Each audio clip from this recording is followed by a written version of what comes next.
Impact Fitness, Warner Robins, Georgia. We got a new toy for you for cardio. You already know about the Helix trainers. And I'm not a big fan of regular treadmills. However, this treadmill is different than all the other treadmills that you've ever tried.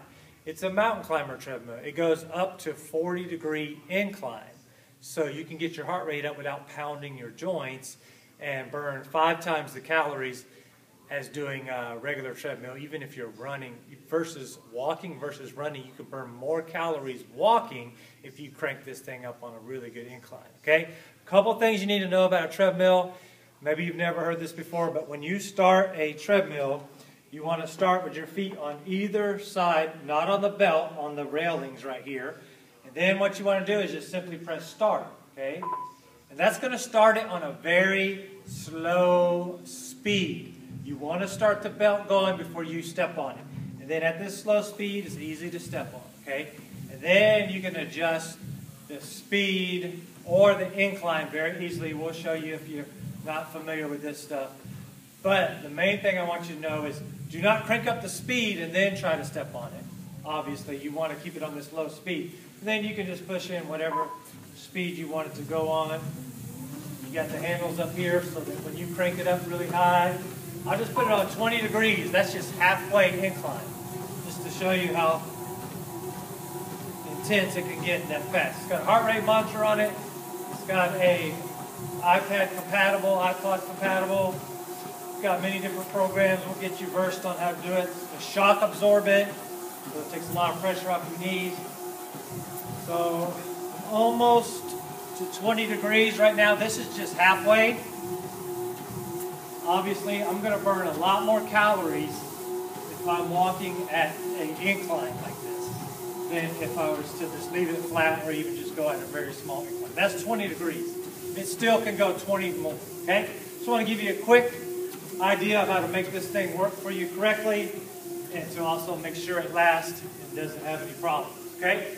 If you have any questions about it, just ask us when you come in. All right, first station, we're doing a floor bridge. We got our shoulders up on the step for a little elevation. She's got a sandbag draped across her hip area.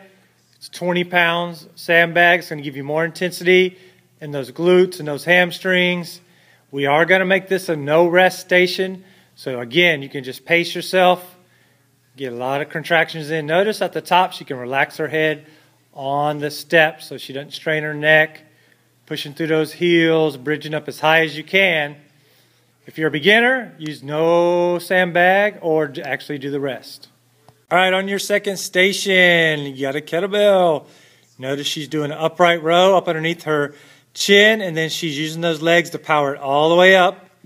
Her elbows are higher than her wrists when she goes underneath her chin, and then she's squatting each time, not hinging at the hips. She's squatting chest up, shoulders up, head up. The best way to do this so you don't hinge forward and use your low back too much is to see how she's looking up the whole time. That's going to keep you in good posture and actually squat down and power it up with your legs. Your arms just help a little bit. All right, on the core trainer, you got a staggered stance. You're doing a bicep curl. You got your inside hand just giving you a little spot, a little help. You're really trying to do as much of the curl with that outside arm and just giving yourself a little spot. Notice her legs are bent, core is tight, good body position. She's working her core into this and her legs. Obviously switching direction each 30 seconds. Good job. All right, on the wall, you got the ropes this time. Simple tricep press, good body position, core tight. She's bending, keeping her hands pretty close together, taking her hands right towards her forehead and then pressing away using the back of her arms, okay? Good body position, taking your whole body with you, not just, none of that where you just bend forward with your upper body. Your whole body goes with you. If you have to make it easier, just choke up on the rope a little bit or step forward like she is, or you can just take your hands up a little higher on the rope.